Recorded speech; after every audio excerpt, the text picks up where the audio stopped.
Well, they did it again. The S&P and the NASDAQ both closed the week and the quarter at all-time new highs. S&P settled at 5790 last week, up even more on Monday, and that NASDAQ 19,860. They're both on fire after the lows of mid-April. This marks the fifth straight week. Let's talk about it. Stay with me. The CB3 Financial Weekly Update and the monthly summary starts now.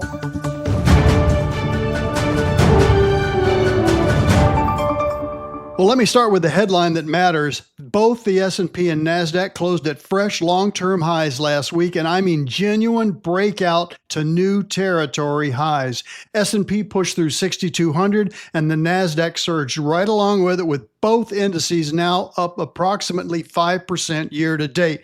Here's the context that's crucial, though. These aren't just incremental gains. We're looking at a powerful rally of over 20% since the April lows. Yes, you heard that right, 20% in just roughly 2 months. This is the kind of move that we want to see sustain into the next quarter. Now let's talk about market sentiment. Certainly the VIX being at a 16 handle. Now you hear me talk about the VIX, the volatility index.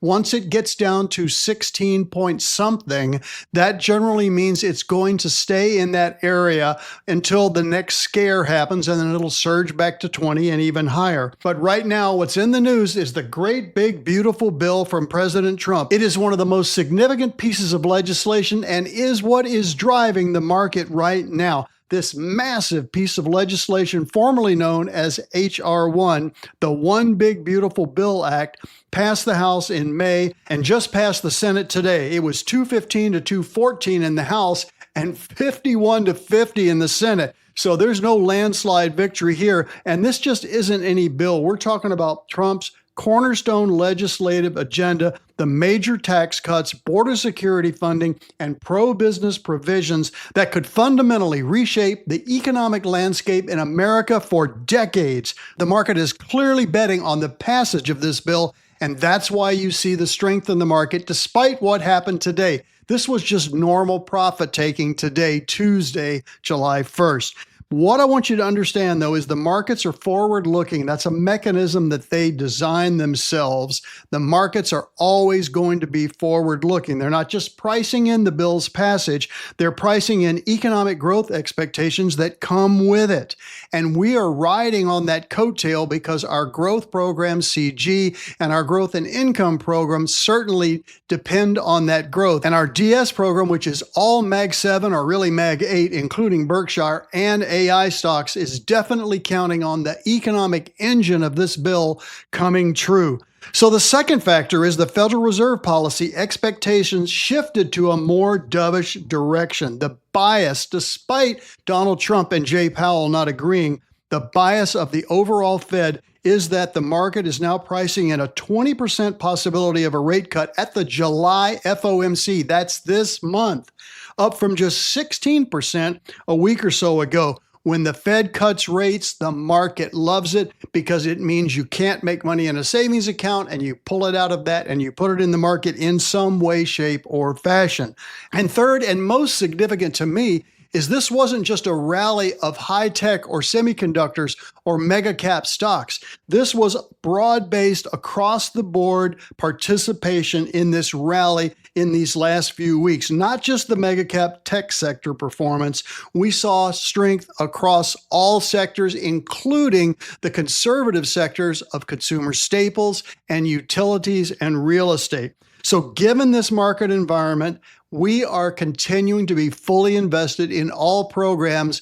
All the programs are full speed ahead for what we believe is going to be a strong rally through the summer, a traditionally quiet time, but especially if this bill is passed and signed into legislation. Trump is looking to do this on July 4th, which is just 3 days from now. We'll see if that happens. I'm expecting that it will. Looking ahead to the next week, we have several very important considerations. This is going to be a holiday shortened week, obviously because the 4th of July falls on a Friday, which means lighter volume on Thursday. The most significant event will be Thursday's unemployment report. Normally, the unemployment report is the first Friday of the month. Well, the market will be closed because of the holiday. So unemployment moves up to Thursday, and we'll see if that changes the market participants and how they react to it. I believe you're going to see the volume on Thursday afternoon look like Christmas time.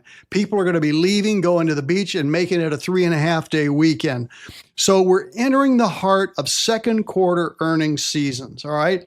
We'll start it off after the holiday weekend with the banks reporting first. I think expectations for earnings have been somewhat curtailed because of tariff-related uncertainties, and there's a potential for positive surprises, particularly in sectors benefiting from the infrastructure and energy provisions in the big, beautiful bill. So let's be clear about the risks we're monitoring for you, our listeners, and our clients. Valuations are stretched right now. When the market's at a lifetime high, it's really hard for the valuations to be in sync or fair value, if you will. But that doesn't mean the market can't keep going higher.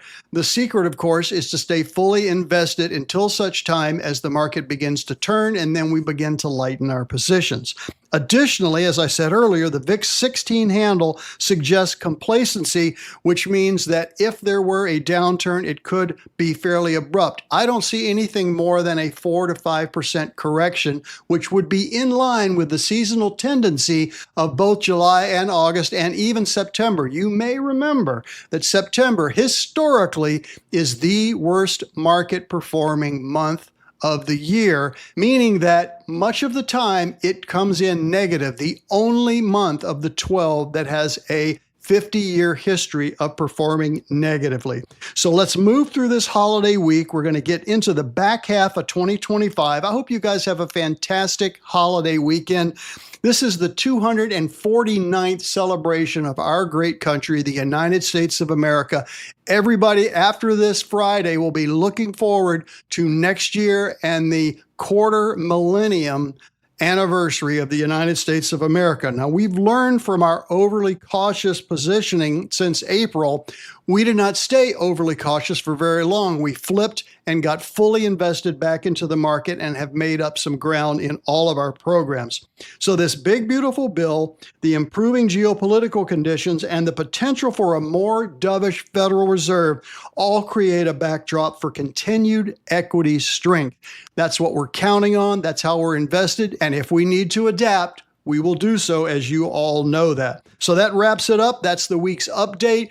Plan on having a fantastic time. I hope you can watch some fireworks. We will be doing that from the terrace of our home, and we will wish you and yours a very happy and safe 4th of July. We will see you next week. God bless America. Thank you, guys. See you next time.